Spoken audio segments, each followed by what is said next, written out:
Welcome again, STEM students, to another lecture video for our online class. Today, we are going to discuss graphical presentation and linear fitting of data.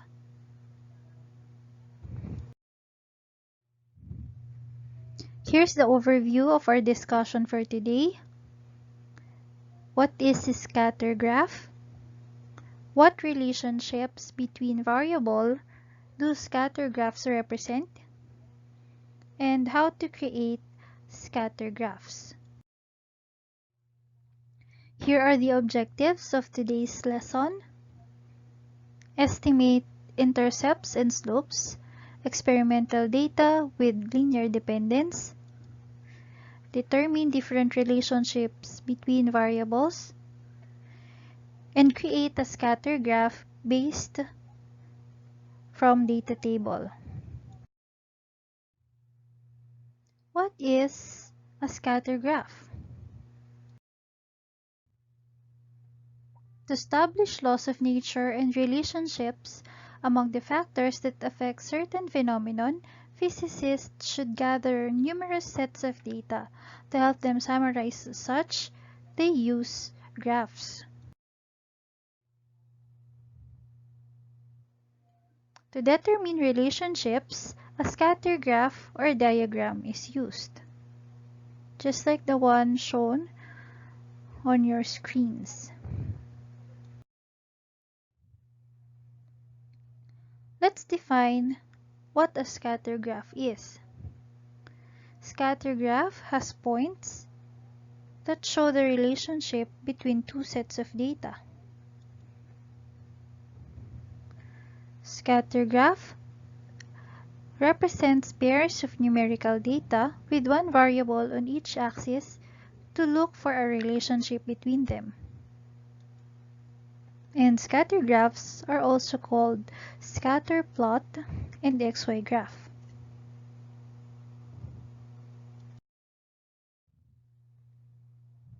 When do we use a scatter diagram or a scatter graph? Number 1, when you have paired numerical data.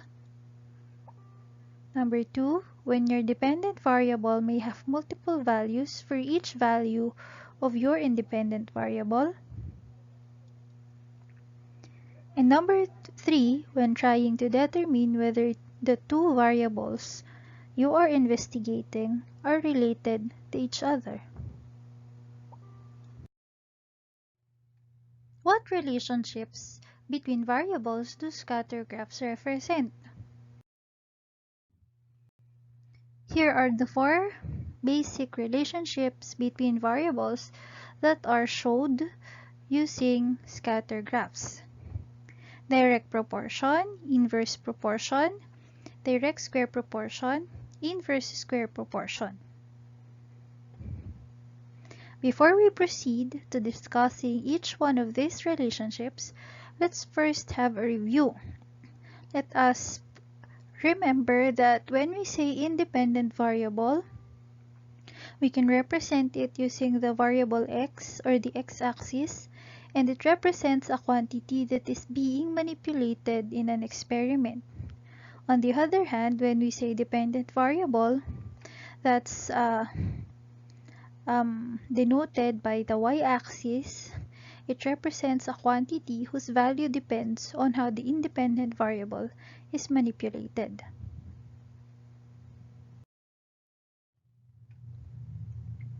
Now let's expound direct proportion as a relationship between variables.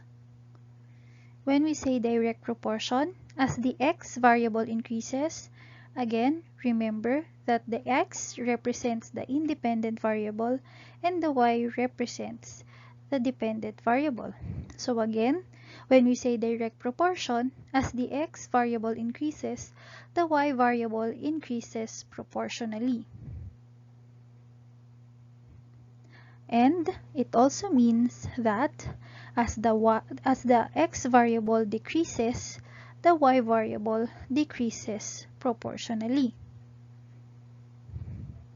And two quantities are directly proportional if their ratio is a constant, meaning when you divide all of those values scattered in the diagram, they are constant, meaning they are very near each other and they come to a certain specific constant value. The equation for direct proportion is that k is equal to y divided by x, or y is equal to k times x. What does the k mean? The k means the constant of proportionality, or in other words, the proportionality constant. Okay, that's the result when you divide the dependent variable by the independent variable. Okay, now if you see a graph that looks like this, a straight line that is or that has a slope that is actually rising to the right or positive, that is what we call a graph that represents direct proportion. Now, aside from graphs, direct proportion can also be deduced from equation. So let's say we have the equation y is equal to ma. Here, if we go back, or if we recall the equation format for direct proportion, that is y is equal to kx. Okay? Again, remember that the y can be different physical quantities, the k can be different physical quantities, and then the x can also be different physical quantities. Now, let's say that m is constant.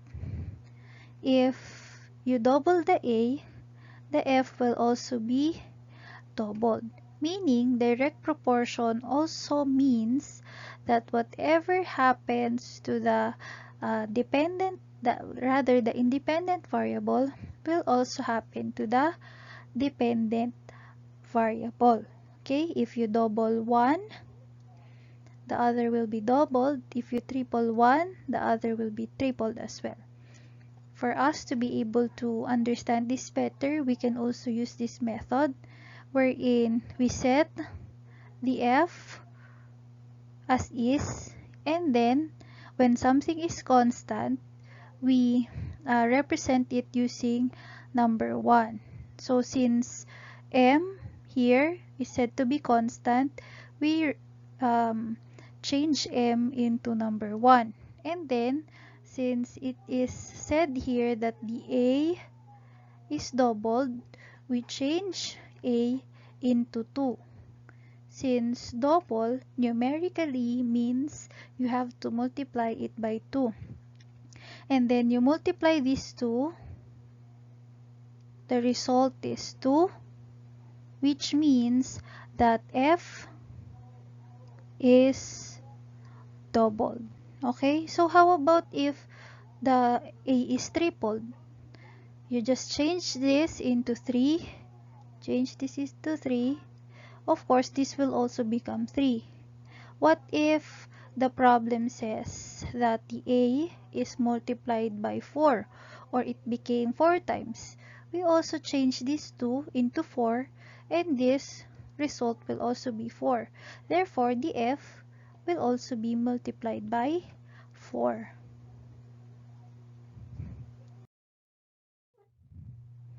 Now let's proceed to inverse proportion. When we say inverse proportion, the x variable shows the opposite behavior of the y variable. Consequently, as the x variable increases, the y variable decreases proportionally.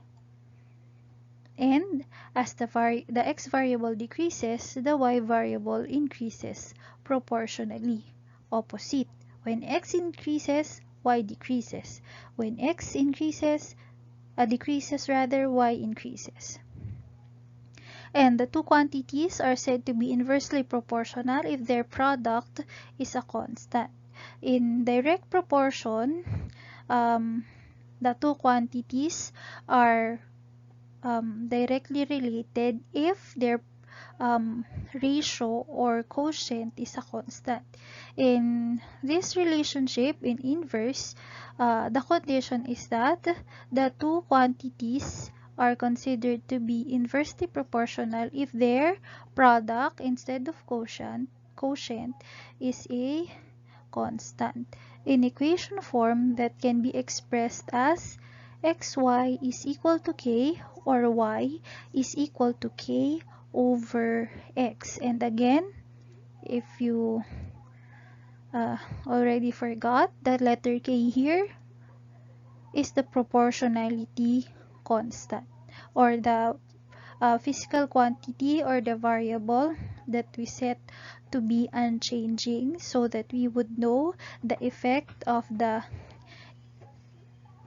independent variable to the dependent variable.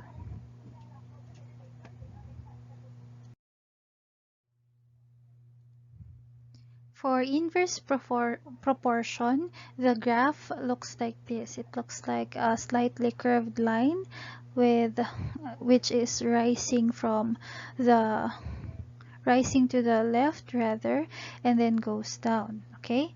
In equation form, inverse proportion looks like this, wherein the A represents the Y, the F represents the K, and then the M represents the X. Now, given that F is constant, since uh, it's our constant of proportionality, if you triple the M, A will be decreased by 1/3. It says here. How did that happen? How will you be able to know that A will be decreased by 1/3 of its original value when M is actually tripled? Again, we will use the method that we used in the direct proportion. We set A as is, and then we set the constant as number 1, and then we set the x as the numerical value of triple. Triple, if you transform it into its numerical value, means you multiply it by 3. That's why in place of m, we write 3. Again, since f is constant, we write it as 1, and then since m is tripled means you multiply it by 3, we transform it into 3. Okay? And the result is 1/3. That's why we could say that when m here is tripled, a will be decreased by 1/3. Because remember, when you triple something, it means that you are increasing it 3 times, diba? And then when we say that the relationship is inverse, it means that an increase in the dependent variable, rather the independent variable, will cause a decrease in the dependent variable. Again, I get confused, no? Ulit. When remember that inverse proportion means that when you increase the independent ulit, when you increase the independent variable, it will result to a decrease in the dependent variable. Okay, in this case, our independent variable is the mass, since it's the one that we tripled, and then we investigate how it will make a change or cause a change in A, which is determined to be 1/3.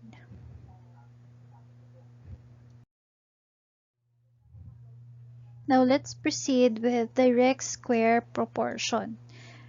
Direct square proportion denotes that when one quantity uh, increases, the other one is also increased. Now, how does the increase happen? One quantity is proportional to the square of the other. So instead of just a simple proportion, the proportionality is by square of the other. In equation form, it can be expressed as y is equal to kx squared. Okay? The difference here, the difference between direct, when it's direct, it's only y is equal to kx. When it's direct square, it's y is equal to kx squared. Okay?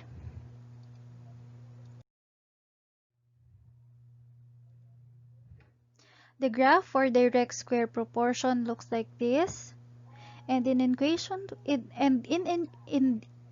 in equation form, we will see as an example this one. Ke is equal to 1/2 mv squared, wherein Ke is the y, and then 1/2 m is the k. Since both of them are kept constant, they are not going to change in our computations. And then v squared will be x squared. Okay? Now, given that m is constant and 1/2 is just a numerical value to be um, joined with the constant m, if you double the v, ke will be quadrupled. How were we able to know that? If we excuse me, double the the v is the independent variable, and then of course ke is the dependent variable. How will we be able to know exactly that when v is doubled, ke will be quadrupled? Again, let's go back to the method that we've been doing, or we've been applying since investigating direct proportion. Again, we set ke as is, and then since 1/2 m is considered to be a constant, we just set them as 1. And then the v is said to be doubled.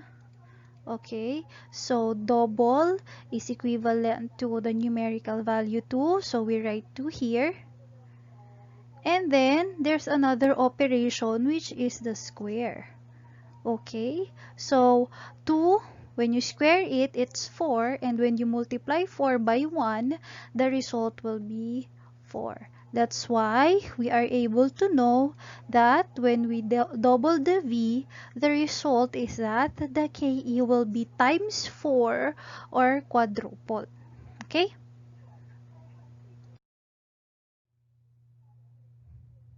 Now let's proceed to inverse square proportion. When we say inverse square proportion, a specified physical quantity is said to be inversely proportional to the square of another quantity. In equation form, that is y is equal to k over x squared. Diba? In inverse proportion, the equation is just y equal to k over x. Now this time, we have the factor of square again. That's for inverse square proportion.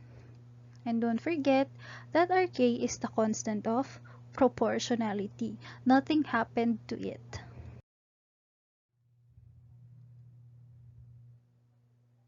So if you see a graph that looks like this, it represents inverse square proportion. As you can see, if the relationship is just inverse proportion, the graph is not that curved, just like this. That's for inverse proportion. But if it's already inverse square, as you can see, the curvature actually increased. It is curver compared to the graph of inverse proportion. Now, in equation form, here's our example. F sub e is equal to k absolute value k q sub 1 times q sub 2 all over r squared. Now, given that k, q1 and q2, so we can have several variables considered to be constant in a certain equation. That's okay, like in this example.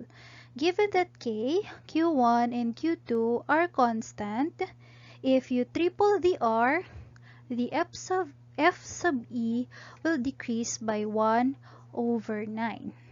How is that possible? Where did that fact come from?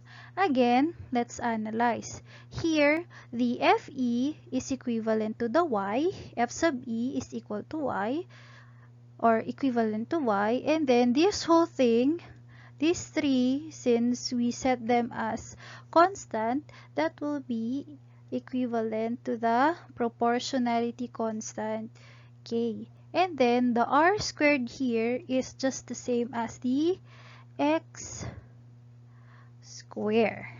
Okay? So, it says here that you triple the r. So, let's do again the method that we did with the previous three relationships.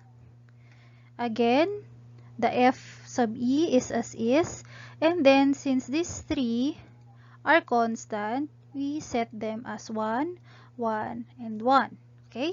And then it says here that we tripled the r. And again, the numerical value that comes with the word triple is 3. That's why the r is transformed into 3 in this equation. But it's not the end of the substitution. There is the square factor here. Instead of being 1/3 as a result, since we have to square the 3, the result is a 9. Okay? So in inverse proportion, you don't have to square. So if one variable is tripled, the other one will be reduced by 1/3. But this time, since we have the factor square, when one variable is tripled, the other one will be deduced or decreased by 1 over 9. So, that's how we were able to determine that tripling the r will result to a decrease by 1/9 in the f sub e. So, what if the problem tells you if you quadrupled the r? So, this one will be 1 over 16. So, we could say that the fe or f sub e will be decreased by 1/16, and so on and so forth.